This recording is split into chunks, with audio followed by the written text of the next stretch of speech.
Chegou a vez da nossa gente, pense diferente, Bahia pra frente. Bahia pra frente, Bahia pra frente, Bahia pra frente, Bahia pra frente. A notícia é quente, jornalismo de primeira, Bahia pra frente. Ligado nas 4 estações, o programa está no ar. Bahia pra frente, Bahia pra frente, Bahia pra frente, Bahia pra frente. Bahia pra frente, Bahia pra frente, Bahia pra frente, Bahia pra frente. Bahia pra frente, positividade pra quem está à procura de notícia boa, com César Marques.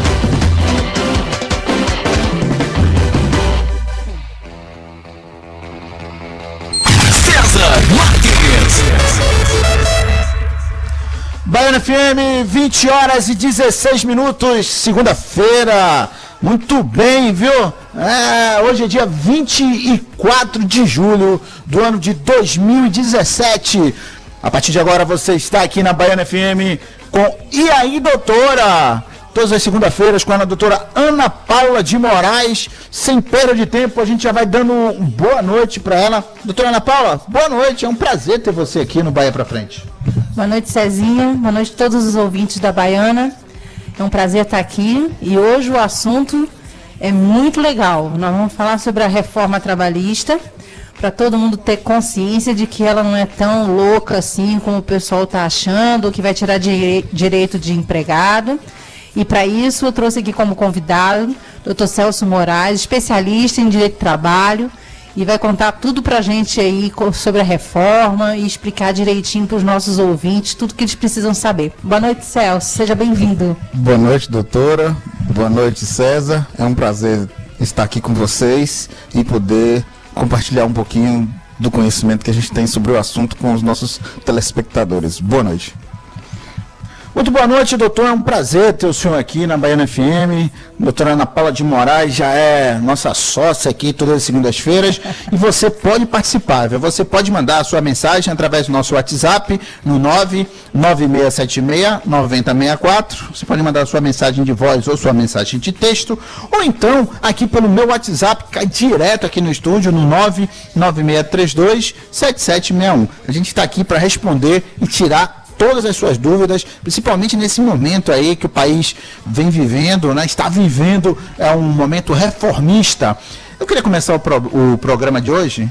Eu sei que todas as pessoas aí estão preocupadas com o aumento do combustível, com a reforma trabalhista, a reforma política. O presidente Michel Temer, você que é um golpista, que usurpou o poder, porque as pessoas não queriam, na verdade, que você fosse presidente, queriam tirar a Dilma. Então o golpe não foi para que você assumisse. Eu não entendi. O povo brasileiro não vai entender. O povo brasileiro não quer entender o que você está fazendo. Seria muito mais fácil você cortar os carros públicos, os carros dos deputados, né, dos senadores, esses carros que as pessoas usam, as viagens, as comissões, as emendas parlamentares, o seu salário, o salário dos senadores, dos deputados. Aí a gente ia entender. Por que você tem que ir metendo do pobre, do trabalhador? Eu não entendi, não quero entender e tenho raiva de você, velho. Espero que 2018 chegue logo para você ir embora e que você suma da política no Brasil. Tá? Você é um golpista. E o povo brasileiro não quer você mais como presidente desse país. Desculpa o desabafo, viu, doutora? Mas rádio assim, a gente fala o que a gente quer. Tem isso mesmo. E a gente tem que assumir o que a gente fala. Não votei em você e não quero você como presidente do Brasil. Não entendi e não quero entender. Tá bom? Meu nome é César Marques, eu trabalho aqui na Baiana FM, meu DRT é 2632. Ana, vamos lá? Vamos lá, né? Reformas, né? Vamos conversar aí sobre Você a reforma. entendeu? Eu não entendi. A reforma? Não, o aumento dos impostos. Eu não entendi. Pois é, ele disse que o povo brasileiro ia entender. Não sei não. Eu não entendi. Eu vou trabalhar pra caramba pra pagar esses impostos todos, mas vamos lá. Eu vou ter que andar agora de metrô. Ainda bem que aqui na Bahia tem um homem chamado Rui Costa que está fazendo esse metrô maravilhoso. A gente vai andar de metrô. Pois é, ainda bem que aqui existe metrô. Vou voltar a andar de metrô como eu andava no Rio de Janeiro. Vou deixar meu carro em casa. Cezinha, vamos lá. Vamos lá. Pessoal, é o seguinte, a reforma trabalhista, ela foi aprovada, né, Celso, me corrija aí se eu estiver errada. Correto. Mas ela vai entrar em vigor efetivamente, viu, pessoal, em novembro, não é isso? Exatamente. E aí, a partir de novembro é que a coisa começa a ficar tudo novo, de novo. Então eu queria a gente começar a conversar, Celso, sobre a jornada parcial.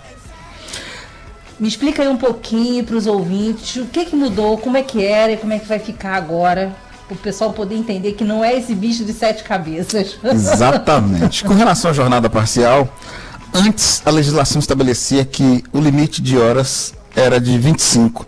E com a reforma trabalhista, esse limite foi alterado, ou seja, aumentado de 25 para 30 horas semanais trabalhadas. Então isso quer dizer que aquelas pessoas que trabalhavam alguns dias na semana na casa de uma pessoa ou para um empregador, seja ele pessoa física ou jurídica, e que não podiam mais ultrapassar 25 horas de carga horária, agora eles vão poder estender um pouco mais sem que isso gere uma hora extraordinária. Exatamente. Inclusive, no que se tinha estabelecido pela CLT, era vedada qualquer hora extraordinária. Com a reforma, passou a se possibilitar a hora extraordinária, sendo que essas vão se limitar a 6 horas dentro daquela carga semanal. Maravilha, então só coisa boa. O pessoal vai poder trabalhar um pouquinho mais e sem ficar por hora. O empregado, na verdade, ele tem sempre aquela sensação que ele poderia ganhar hora extraordinária, né? Exato. Mas a gente tem que entender, viu, pessoal, que uma mão lava a outra. Todo mundo tem que ceder um pouquinho para no final das contas todo mundo ganhar. Cezinha, alguma dúvida? Posso continuar aqui? Por enquanto não, eu estou aqui monitorando. Por favor, o programa é todo seu. Eu aqui hoje sou um mero ouvinte. Oh, meu Deus, quero aprender. Isso não, faça isso não.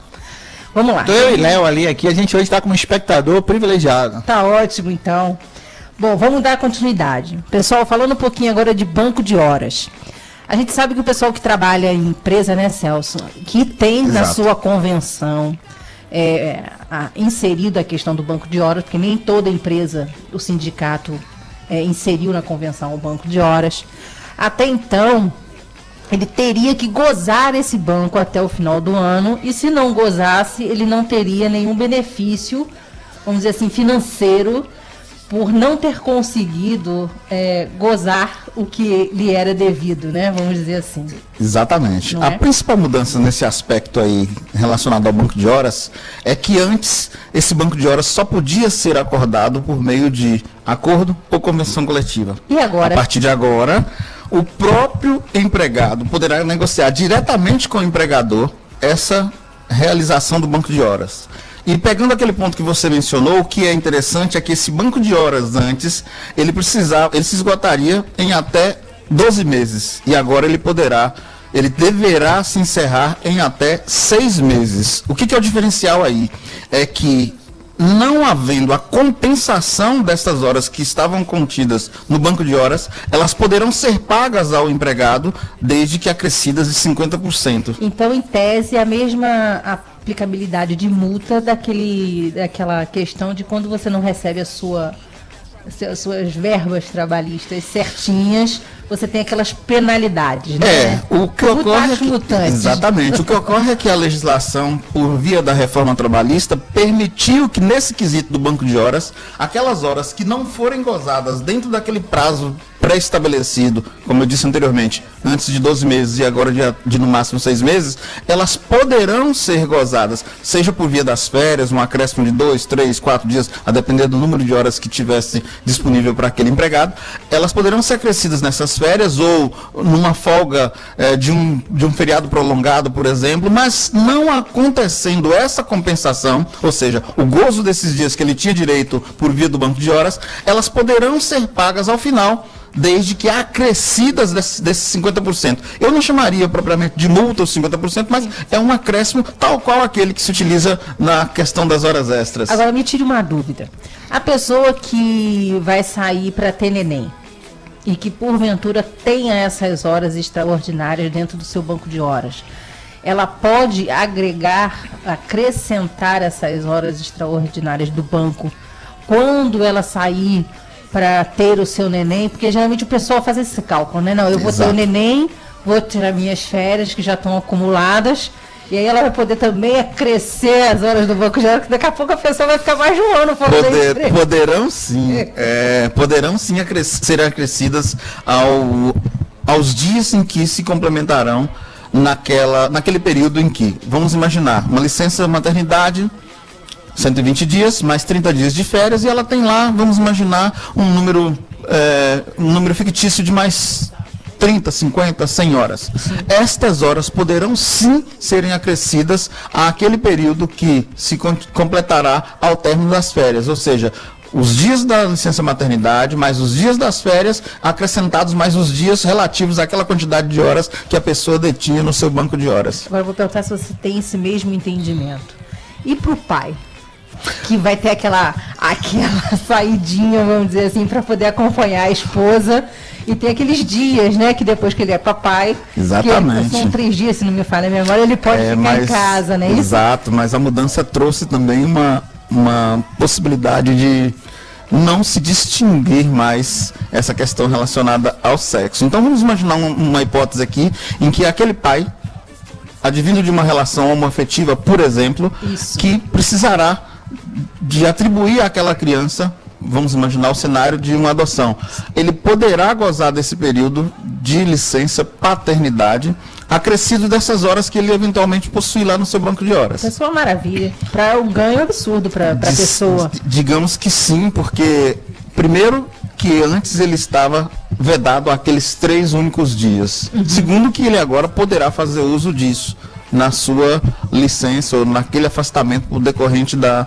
situação da paternidade. Então, ótimo. Então, vamos avançando.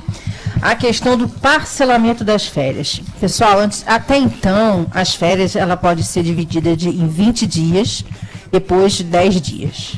Exatamente. E com o advento da lei, o que muda?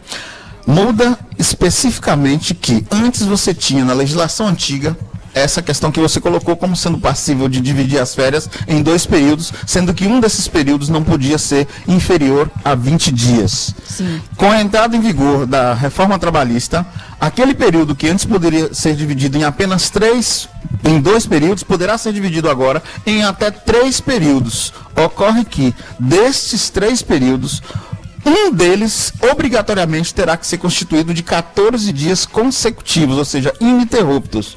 E os demais dias não poderão ser menores do que 5 dias. E como é que fica a regra dentro dessa nova realidade a partir de novembro, para aquelas pessoas que têm, às vezes, a necessidade de vender parte de suas férias? Porque a gente sabe que hoje em dia você pode vender 20 dias de férias, não é isso? Ou vender 10 dias de férias, enfim. Como é que fica essa regra? Essa é a regra do abono e ele permanece, ou seja, o empregado poderá ceder ao empregador os seus 10 dias na modalidade de abono. Então, assim, daquele total de 30 dias de férias, ele poderá abrir mão de até 10 dias e esses valores pertinentes aos 10 dias, o chamado abono, lhe serão repassados na forma de pecúnia, ou seja, ele receberá em dinheiro por aqueles 10 dias que ele está abrindo mão. Vai fazer o gozo de 10 dias, sendo que aí, nesse caso, aquela divisão do período de férias vai ficar mitigada. Por quê? Porque como um dos períodos tem que obrigatoriamente respeitar um mínimo de 14 dias, aqueles 20 dias restantes, já que a regra diz que ele não poderá ser, os demais períodos não poderão ser inferiores a 5 dias, deverão obrigatoriamente constar de um único período de 20 dias quando ele abre mão de um terço dessas férias. Então ele não poderia fracionar, dentro dessa linha de raciocínio, para poder o pessoal entender, vem de 10, né? Sobraram 20. Sobraram 20. Desses 20, se a lei estabelece que um período mínimo teria que ser de 14 dias, ele poderia tirar um outro período de até 6, mas os 14 mais os 6 totalizariam os 14, e não mais em 3 períodos, como a reforma prevê para o total dos 30 dias. Tá entendendo, pessoal? Então não tá tão ruim quanto o pessoal tá achando que tá. Vamos crer que as coisas vão melhorar. Então vamos continuar. Outro ganho, eu não sei se a gente pode chamar de ganho, quer dizer, ganho para um, perda para outro, né? É a questão da contribuição sindical. Até então, todo mundo, excetuando aquelas pessoas que já faziam parte de um conselho de classe, né, que quando pagavam seu conselho, ia lá no setor de RH e apresentava seu canhotinho, e aí poderia solicitar que essa retenção da contribuição sindical não fosse feita em olerite, porque ele já está pagando um conselho. Excetuando tudo isso, todo mundo teria obrigação, ou tem obrigação até novembro, na retenção do olerite, daquele percentual que é o repasse da contribuição sindical. Exatamente. A contribuição sindical, ela deixa de ser obrigatória como ela antes era até então. A partir de 14 de novembro, que é quando se encerra aqueles 120 dias da chamada vacatio legis, ou seja, o período em que ela foi sancionada e o período em que ela entra em vigor. Então, esta obrigatoriedade da contribuição sindical deixa de existir. A contribuição sindical agora não será mais obrigatória e ela somente poderá ser descontada do empregado que autorizar o desconto. A empresa, portanto, terá que receber de forma expressa do funcionário aquela autorização para que o desconto seja efetuado. Alguma excepcionalidade em caso da pessoa que vai sair da empresa ou pedir demissão, que tenha que solicitar alguma coisa, tipo, olha, eu vou sair da empresa, então não faça nenhuma retenção, alguma coisa nesse sentido? Não, né? Não, nesse sentido não. Inclusive, esclarecendo um pouco mais daquela questão que você colocou sobre o empregado que participa de uma determinada classe, antes ele tinha o valor da contribuição da classe. Diante desse comprovante de que ele já contribui com a sua classe, ele apresentava para a empresa e a empresa abria mão do desconto, e a empresa então não poderia realizar o desconto relativo à contribuição sindical. Aqui tem uma particularidade até interessante. Observa, se a contribuição sindical deixou de ser obrigatória, então a empresa, portanto, não poderá, da mesma forma que antes, fazer o desconto, vez que essa contribuição deixou de ser obrigatória. Entendi. Então, Cezinha, alguma coisa aí? Tem, a gente vai ali rapidinho no break e a gente já volta, porque tem pergunta aqui já dos nossos ouvintes. Lembrando que você pode assistir a gente ao vivo pela nossa transmissão no live no Facebook, vai no facebook.com/Bahia pra Frente, e aí você compartilha a nossa transmissão e também aproveita e faz a nossa pergunta. Lembrando que nosso WhatsApp é o 996327761. A gente vai ali no break rapidinho e a gente já volta. Bahia pra Frente com E aí, doutora? O governo do estado está trazendo um mutirão de cirurgias aqui para a nossa região.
voltamos. Foi rapidinho, viu? A gente está aqui com a doutora Ana Paula de Moraes hoje no Diga Aí, e aí, doutora? Diga aí não, César Marques, aí, doutora, você mesmo batiza o programa e você mesmo erra. Presta atenção, rapaz, ó, você pode acompanhar a gente pelo... Não tem risada não, porque o negócio é sério, doutora, sabe o quê? Você pode acompanhar a gente pelo nosso live, viu, no Facebook, você vai lá, facebook.com/Bahia pra Frente. Obrigado a todos vocês que estão mandando perguntas aqui, que estão assistindo ao vivo e a cores, porque aqui a gente faz rádio assim, viu? É rádio, som e imagem. Viva a tecnologia. Falar em tecnologia, mandar um abraço aí pro meu queridíssimo filho Marcos Henrique Marques. Cada vez, meu amigo, você me surpreende mais. Obrigado, viu? É genética, a genética ajuda, viu? Hoje a gente está aqui com o doutor Celso de Moraes, a gente está falando sobre a reforma trabalhista. E aí, doutora, vamos às perguntas? Vamos às perguntas. Se você me deixa só perguntar uma coisinha aqui, doutor Celso. Eu deixo, só bote o microfone de frente para você, que está de lado. Tá bom assim? Agora tá show, tá ótimo.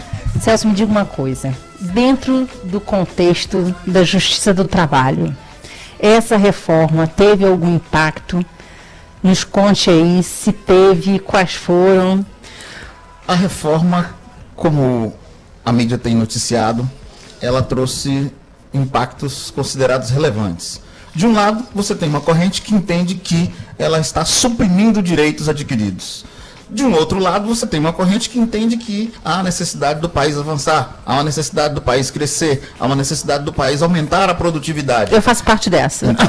Diante desta ideia de que com a nova reforma trabalhista vai possibilitar ao país um crescimento, uma geração de postos de trabalho, geração de condição de trabalho para aquelas empresas, pequenas empresas que antes tinham dificuldade em ter os seus quadros aumentados por conta da forte carga tributária, há quem diga que a reforma trabalhista é sim um avanço e não um retrocesso, diferente do que muitos acreditam. A ótica, ela naturalmente vai variar dos juristas que defendem os interesses trabalhistas, do empregado que entende que ele pode estar ou não perdendo direitos, e existe uma gama de desempregados que vão enxergar que isso vai possibilitar ele se inserir no mercado de trabalho. Sim, porque se você concorda aqui com o dinamismo do teletrabalho, de você poder trabalhar por um determinado período... Seria o quê? Desculpe. Nada, não. Entra na conversa. Teletrabalho seria um home office? Seria um home office, né? Isso, por exemplo. À distância. Exatamente. É a possibilidade do empregado, estando fora do ambiente de trabalho, poder prestar as suas atividades, utilizando-se de novas tecnologias, utilizando de tecnologias, para que ele possa, da mesma forma que aquele empregado presencial, ele possa desenvolver as suas atividades enviando o conteúdo produzido para o ambiente de trabalho. Mas vamos às perguntas dos ouvintes, vamos né? Às perguntas, sem eles a gente não faz programa. Pois é, rapaz, já estão em doses aqui, ó. Dona Regina, ela quer saber se essas alterações, essa modificação, por exemplo, no caso do FGTS, se ele já passa a valer de agora. Se ela pedir demissão, já sancionou o golpista? Já sancionou? Observa. Já sancionou, mas só entra em vigor em novembro, né, não, Celso? Ela foi sancionada no dia 13 de julho próximo passado e foi publicada no dia 14 de julho e tem um prazo de 120 dias para entrar em vigor. Então, respondendo objetivamente a pergunta da Dona Regina, as regras oriundas da reforma trabalhista, que foi aprovada recentemente, só entram em vigor a partir de novembro de 2017. Fernanda está perguntando quanto a direitos adquiridos. Ela está preocupada em perder os direitos que ela já adquiriu. O português é claro, né? Mas é bom explicar ao ouvinte, né, doutor Celso? Exato. Alguns especialistas entendem que há sim a supressão de direitos, mas existe uma outra corrente que entende que não há supressão de direitos, que aqueles direitos que foram adquiridos, o que a reforma trabalhista trouxe foi a possibilidade de flexibilização. Por exemplo, o empregado poderá ele próprio discutir as mudanças do seu contrato de trabalho diretamente com o empregador, o que antes não era permitido, valia o que estava escrito na lei. E na convenção, né? Exatamente. A convenção coletiva, o acordo de trabalho, eles estabeleciam quais eram os pontos que poderiam ser, mas ainda assim não poderiam nunca ferir o que está disposto na CLT. O que a reforma trabalhista fez foi possibilitar que essas flexibilizações pudessem ocorrer ou que pudessem ser fruto de negociação entre o próprio empregado e o empregador. Então é um avanço e uma aplicação da lei de mediação, vamos assim dizer, dentro das relações de trabalho, né? Porque antigamente você tem que sempre ir à Justiça do Trabalho, não que você vai deixar de ir, obviamente, mas eu digo que é um avanço para as partes, você deixar um pouco aquela parte remosa, demorada, burocrática, para poder resolver internamente o que você precisa num espaço curto de tempo, é isso? Exatamente. A reforma trabalhista, ela visa como principal aspecto essa otimização da resolução dos conflitos. O que antes você precisaria levar para que o sindicato homologasse, ou levar para que a Justiça do Trabalho apreciasse, elas poderão ser resolvidas entre as partes e passa a valer aquilo que foi acordado entre o empregado e o empregador. Maravilha. É o acordado se sobrepondo ao legislado. Sem, contudo, obrigatoriamente, o empregado não tem que abrir mão de nenhum direito dele. Isso é ótimo. Mais perguntas, Cezinha? Paulo, ele se identificou assim, doutor Paulo Roberto da Pituba. Ele está perguntando aqui em relação aos aposentados. Se os pensionistas, eles têm perdem alguma coisa com essa reforma? Não, eles não perdem nada com a reforma, porque a reforma ela é trabalhista, ela diz respeito às relações de emprego. Ou seja, eu, quando contratado por uma determinada empresa, essa reforma trabalhista vai legislar sobre esses contratos de trabalho.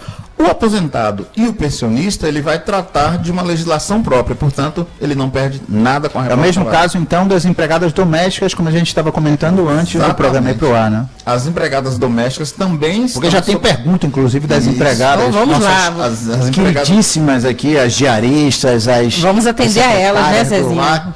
Com essas dúvidas aqui. Perfeito. Vamos atender a elas também. Então, é uma legislação específica. A lei do empregado doméstico, ela não se confunde com a CLT. Desde sempre houve essa diferenciação, em que pese, em alguns casos, os direitos que estão contidos na lei do empregado doméstico serem equivalentes ao que estava contido lá na CLT, mas é uma legislação específica. Por exemplo, recentemente houve uma reforma na lei do empregado doméstico e tratou, por exemplo, nessa reforma, da questão do FGTS, que antes não era devido ao empregado doméstico o direito ao FGTS. Com esta reforma, na lei específica, ou seja, na lei do empregado doméstico, passou a ser direito do empregado doméstico o direito ao FGTS. Luiz Cláudio, ele está perguntando aqui o seguinte, que ele é estudante de administração e que ele é estagiário. Ele quer saber se para os estagiários, se a reforma trabalhista tem algum efeito. Também não.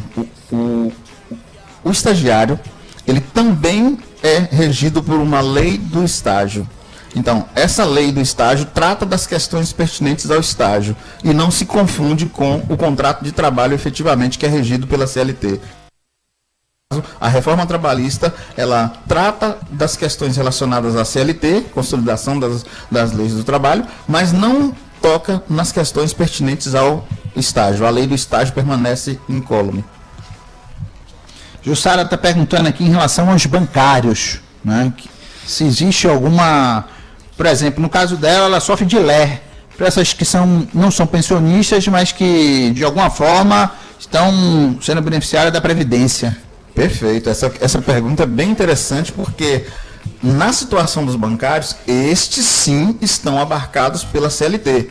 O que ocorre é que o Sindicato dos Bancários, até então, por meio de acordo coletivo, de convenção coletiva, conseguia empreender algumas questões que são particulares daquela categoria, a saber, a categoria dos bancários. A questão da LER é uma doença ocupacional. Essa doença ocupacional, ela pode, em alguns casos, fazer com que o funcionário, por meio da lesão, por esforço repetitivo, a LER, fazer com que ele pudesse fazer uso ou fazer gozo da licença que é advinda da doença ocupacional, da doença pelo trabalho repetitivo. Tancredo do Garcia, Eu me lembrei agora de Tancredo Neves, né? Eu também Tá lembrei. morrendo de vergonha ele Deve estar agora. se contorcendo lá onde ele está. Deve estar morrendo de vergonha. Deve. Eu, se fosse ele, estaria com vergonha, né? Como um todo, né, Cezinha? Como um todo. Pois é, rapaz. Tancredo, rapaz, assim correr o bicho pega, assim ficar o bicho come. É verdade. Está... Mas há de clarear, Tá lascado. há de clarear. Oh, quem tem fé? Vamos nessa. O Tancredo, ele está perguntando aqui em relação ao tempo de serviço para aposentadoria. Como é que fica essa história de você fazer a migração? Tem um negócio de um pedágio, né? Ele quer saber justamente, ele botou migração, mas eu acho que ele está se referindo ao pedágio. Que ele já se aposentaria daqui a 3 anos. Quanto tempo ele vai levar para se aposentar agora? Interessante tocar nesse assunto, mas é importante a gente estabelecer aqui o seguinte: a reforma trabalhista ela não se confunde com a reforma da Previdência, que ainda está para ser apreciada.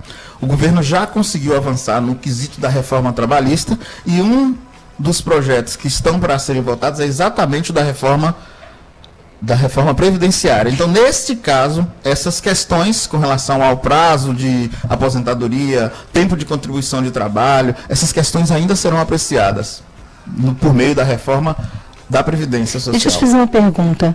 Aquelas pessoas Quer dizer, ela então, ela não abarca a reforma, desculpe, Nada, ela não abarca agora a reforma trabalhista, ela vai entrar não na abarca. Previdência. A reforma da Previdência Social, ela ainda será apreciada pelo governo, vai ser colocado em votação e... podendo ser alterado ou não, né? Exatamente. As duas principais reformas, eu digo as duas principais que estavam em pauta, uma a trabalhista e a outra a da Previdência Social, porque nós não vamos aqui falar da reforma política. Não. Esta não se tem muito interesse em se fazer no presente momento. Não. Mas ela é um assunto diferenciado da reforma trabalhista. A reforma da Previdência, ela também será colocada em votação nos próximos meses.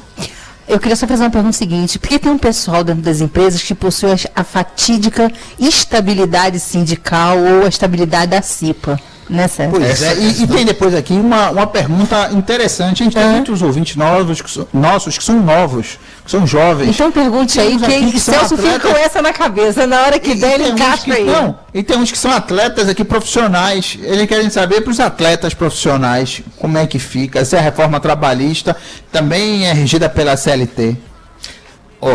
A reforma trabalhista, ela se dá exatamente em cima da CLT.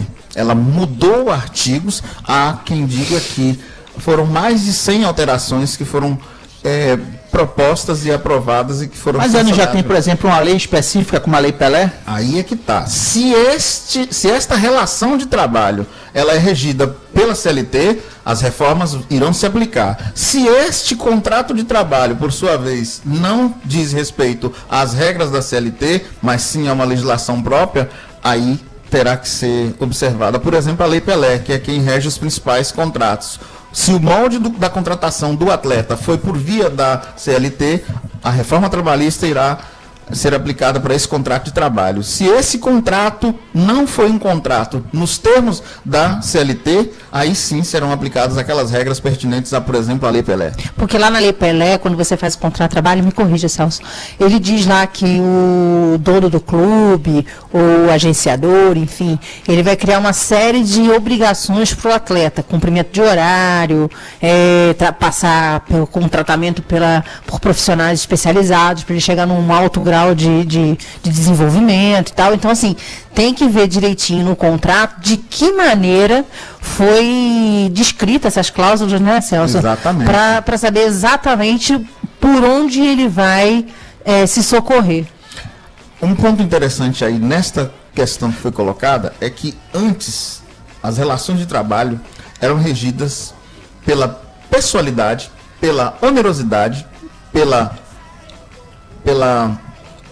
pessoalidade, exatamente. Isso. Aí o que acontece? Esses requisitos eram indispensáveis. Quando acontecia de se ter presente esses requisitos, era configurado vínculo de trabalho, vínculo de emprego. Hoje, com a reforma trabalhista, deixou de ser obrigatório, ou seja, uma pessoa até poderá E eu já pego o gancho daquela pergunta anterior, uma pessoa até poderá ir na sua casa por 2, ou por 3, ou por 4 vezes, sem, contudo, obrigatoriamente estar configurada a relação de emprego. Antes, obrigatoriamente, a figura da diarista se limitava a 2 dias, por exemplo, e se esta diarista frequentasse a sua casa para prestar um trabalho por 3 ou mais dias, configurava-se a relação de emprego.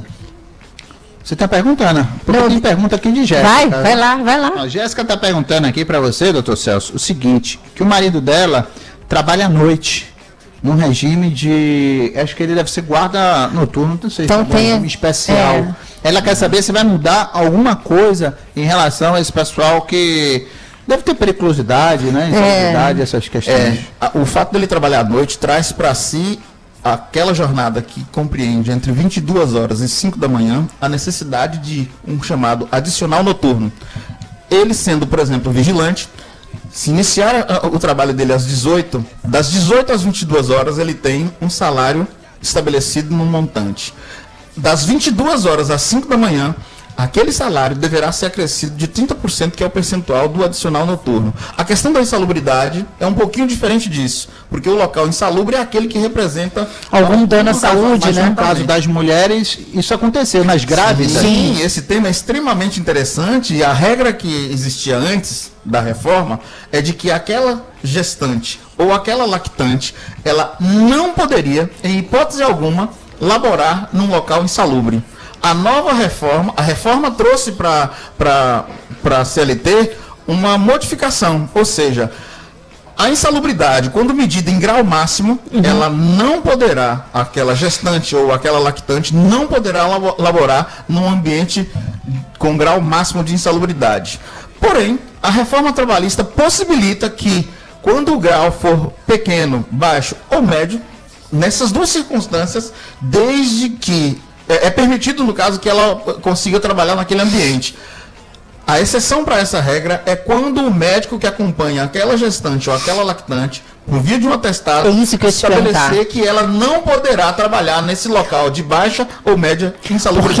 Porque existe uma discussão, César, de quem tem que dar esse laudo é o engenheiro do trabalho da empresa ou o médico de trabalho da empresa, e não o médico dela. Já existe essa discussão. Inicialmente se teve essa discussão, mas ficou...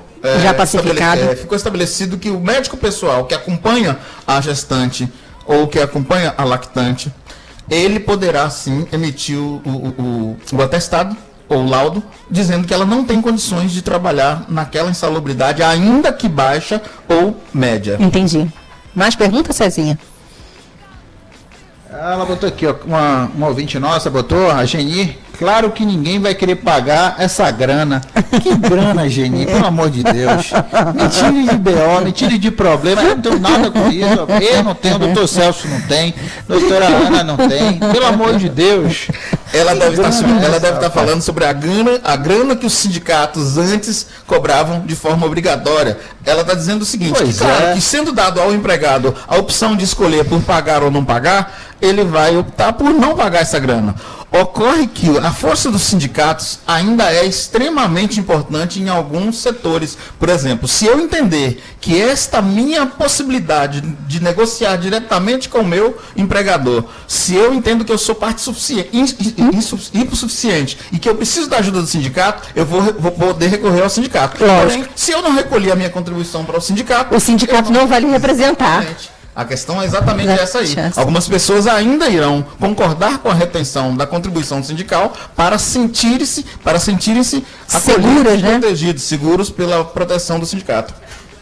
Ó, a gente tem um ouvinte aqui ilustre, o senhor Léo, está dizendo aqui que os sindicatos vão acabar. Você acha que os sindicatos vão acabar? É uma dúvida que eu tenho também, viu, Celso? Eu acho que os sindicatos serão forçados a se reorganizar. Aquele sindicato que não defendia os interesses, que ele apenas tinha como finalidade a sua atuação arrecadatória, esses provavelmente serão extirpados. Agora, aqueles sindicatos que efetivamente trabalham pela sua classe, que trazem benefícios, que trazem condições... Que são efetivamente atuantes, né? Exatamente. Que são atuantes e que defendem os interesses dos seus sindicalizados, esses com certeza eles permanecerão.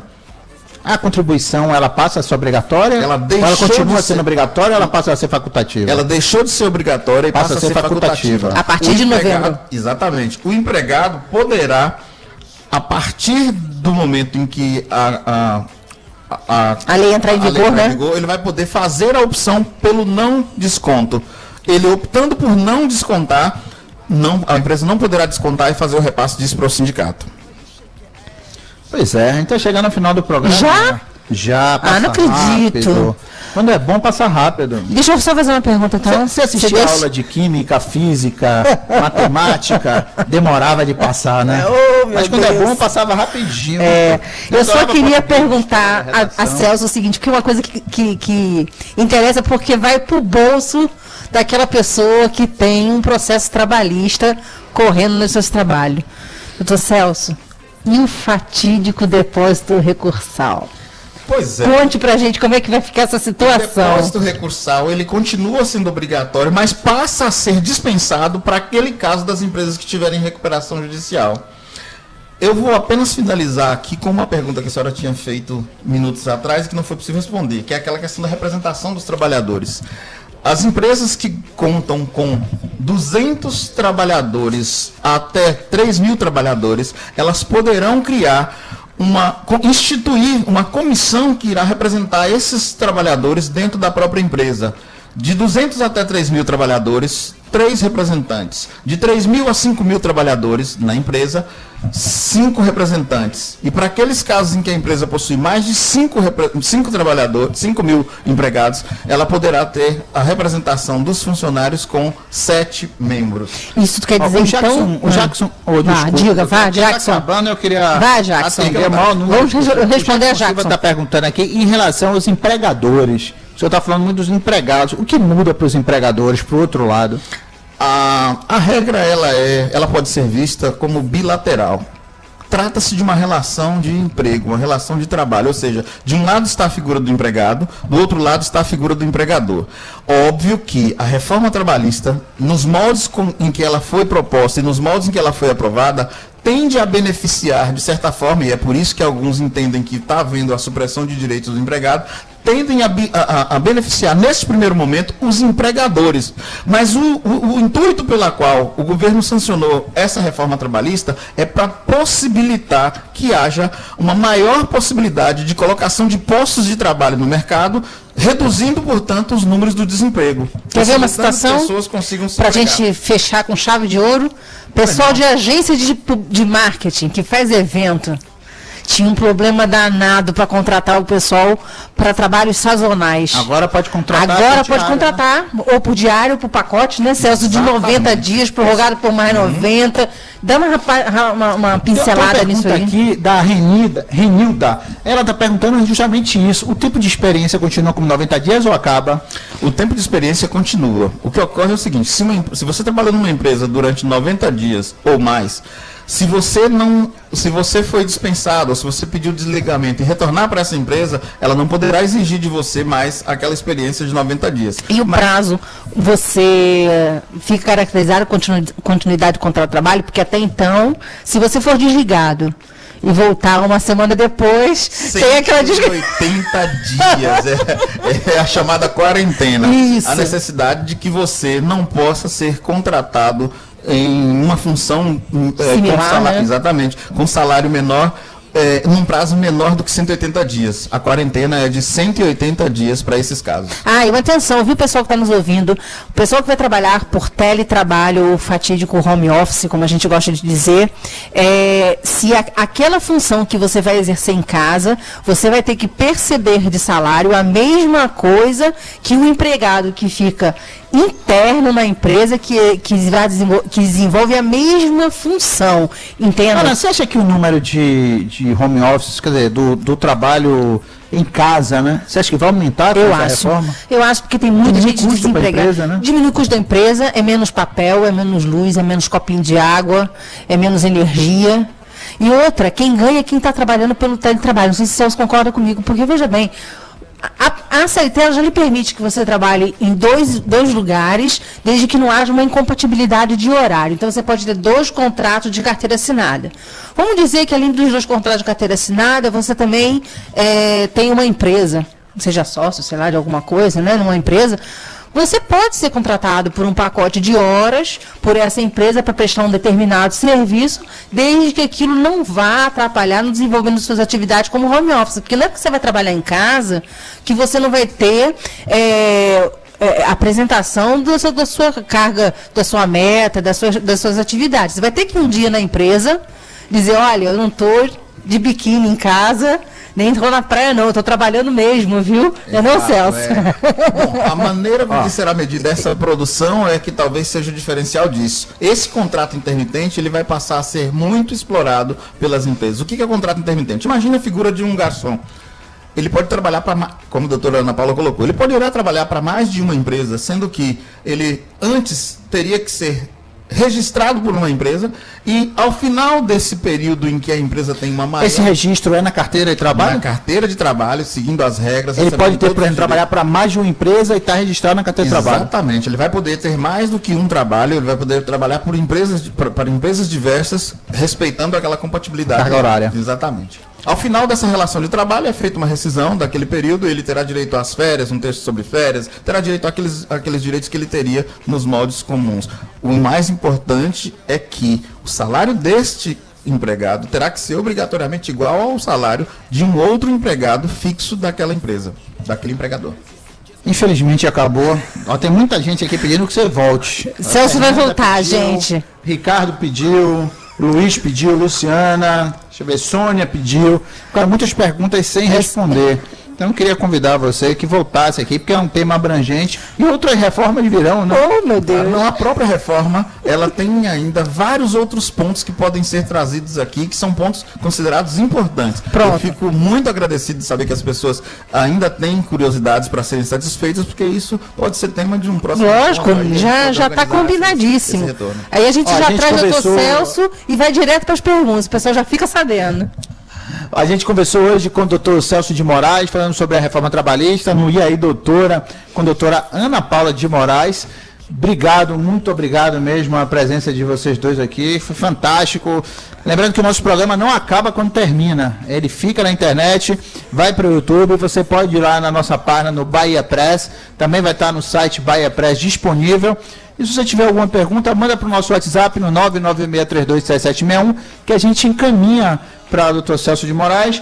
E também você pode registrar a sua pergunta no Facebook, que eu acho que até a doutora Ana Paula depois vai lá e responde também. Respondo, o Dr. Celso também está no Facebook, a gente faz um compartilhamento, respondemos a todos os ouvintes, pode sem problema. Pode endereço eletrônico? Pode, o meu é Ana Moraes, Direito Digital.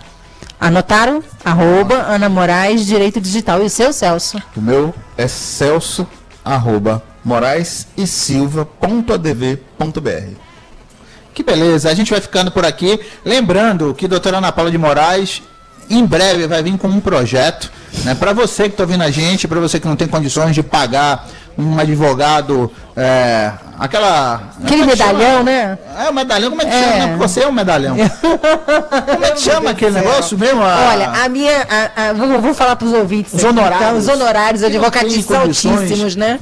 Eu conheci uma amiga minha que vendeu a casa para pagar um advogado, né, para resolver um problema dela. Então, doutora Ana Paula de Moraes, em breve vai apresentar aqui esse projeto, que é um projeto nosso, onde a gente é parceiro também. E a gente vai fazer questão de divulgar para você que está ouvindo a gente, para você que sofre aí nas filas, né, da Defensoria Pública, né? Você que sofre nas filas da Defensoria Pública, você que não tem um advogado para cuidar de você como você merece. Doutora Ana Paula de Moraes já vinha aí com novidades, um escritório no centro da cidade. Eu faço questão de dar um endereço assim que estiver prontinho, tudo reformadinho para lhe atender da melhor maneira possível. E o doutor Celso vai estar lá como parceiro da gente, responsável pela área trabalhista. Pronto. Você vai chegar lá, você vai encontrar César Marques, doutor Celso, doutora Ana Paula de Moraes. E se vacilar, ainda encontra Léo. Tá tudo certo. Mas Léo vai estar lá. Boa noite a todos. Boa noite, pessoal. Até Valeu, segunda. Obrigado. Foi ótima conversa. Bate-papo aqui, informal, descontraído. Edilton Luiz. Oi, César. Eu peguei 5 minutos seu, viu? Eu disse que ia roubar 5 minutos, roubei. Um abraço, viu? Um abraço. Eu sou aquele ladrão que avisa que vou roubar. Aí você fica prevenido. Um abraço, até amanhã. Edilton, até amanhã. Amanhã a gente volta com Charles Paim falando de games. maior audiência do Rádio Baiano, o único programa no Brasil que fala de games no rádio. Vou ficando por aqui, um abraço, o programa não acaba quando termina, vai no facebook.com/Bahia pra frente e você pode assistir novamente o nosso programa. Doutora Ana, doutor Celso, Léo, um abraço, fui, amanhã a gente volta com Bahia pra frente, falando de games com Charles Paim.